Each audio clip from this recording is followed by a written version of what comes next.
ಕರ್ನಾಟಕ ಮಧ್ಯಸ್ಥಿಕೆ ಕೇಂದ್ರ, ರಾಜ್ಯ ಕಾನೂನು ಸೇವೆಗಳ ಪ್ರಾಧಿಕಾರ ಹಾಗೂ ಜಿಲ್ಲಾ ಕಾನೂನು ಸೇವೆಗಳ ಪ್ರಾಧಿಕಾರದ ಸಂಯುಕ್ತಾಶ್ರಯದಲ್ಲಿ ಮಧ್ಯಸ್ಥಿಕೆದಾರರಿಗೆ ಇಂದಿನಿಂದ ಮಾರ್ಚ್ 29ರವರೆಗೆ 5 ದಿನಗಳ ಮಧ್ಯಸ್ಥಿಕೆ ತರಬೇತಿ ಶಿಬಿರಕ್ಕೆ ಬಳ್ಳಾರಿಯಲ್ಲಿ ಇಂದು ಚಾಲನೆ ನೀಡಲಾಯಿತು.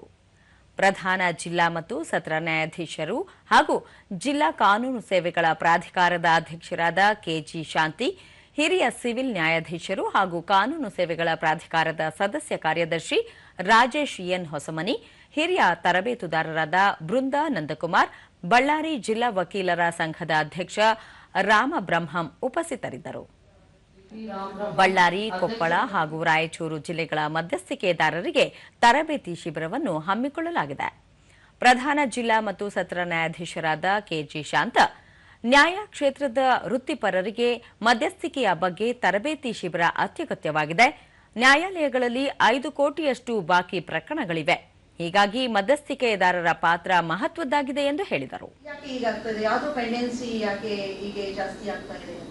ಯಾಕಂದ್ರೆ ಈಗ ಪ್ರತಿಯೊಂದು ಎಲ್ಲರಿಗೂ ಅವೇರ್ನೆಸ್ ಬಂದಿದೆ, ಅವರವರ ರೈಟ್ಸ್ ನ ಅವೇರ್ನೆಸ್ ಬಂದಿದೆ, ಲೀಗಲ್ ಅವೇರ್ನೆಸ್ ಬಂದಿದೆ, ಅವರ ರೈಟ್ಗೋಸ್ಕರ ಅವರು ಫೈಟ್ ಮಾಡ್ತಾರೆ. ತರಬೇತುದಾರರಾದ ಬೃಂದಾ ನಂದಕುಮಾರ್, ನ್ಯಾಯಾಲಯದಲ್ಲಿನ ಪ್ರಕರಣಗಳನ್ನು ವೇಗವಾಗಿ ಇತ್ಯರ್ಥಗೊಳಿಸುವ ನಿಟ್ಟಿನಲ್ಲಿ ಮಧ್ಯಸ್ಥಿಕೆ ತರಬೇತಿ ಶಿಬಿರದಿಂದ ಅನುಕೂಲವಾಗಲಿದೆ ಎಂದರು.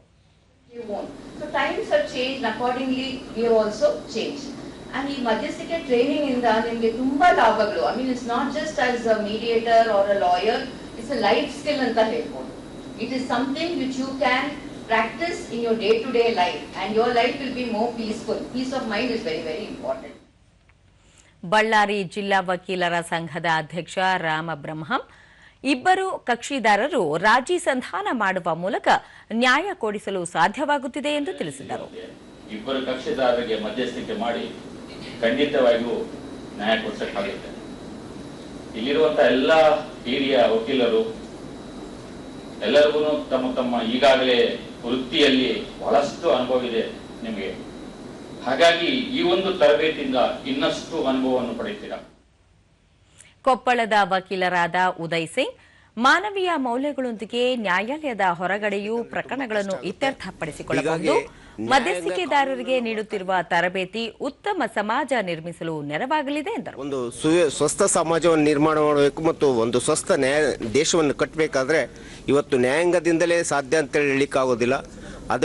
ಅದರೊಳಗಡೆ ಈಗಿರ್ತಕ್ಕಂಥ ಒಂದು ಈ ಸಾಮಾಜಿಕ ವ್ಯವಸ್ಥೆಯನ್ನು ಸರಿಪಡಿಸಬೇಕು, ವ್ಯಾಜ್ಯಗಳನ್ನು ಹೋಗಲಾಡಿಸಬೇಕು.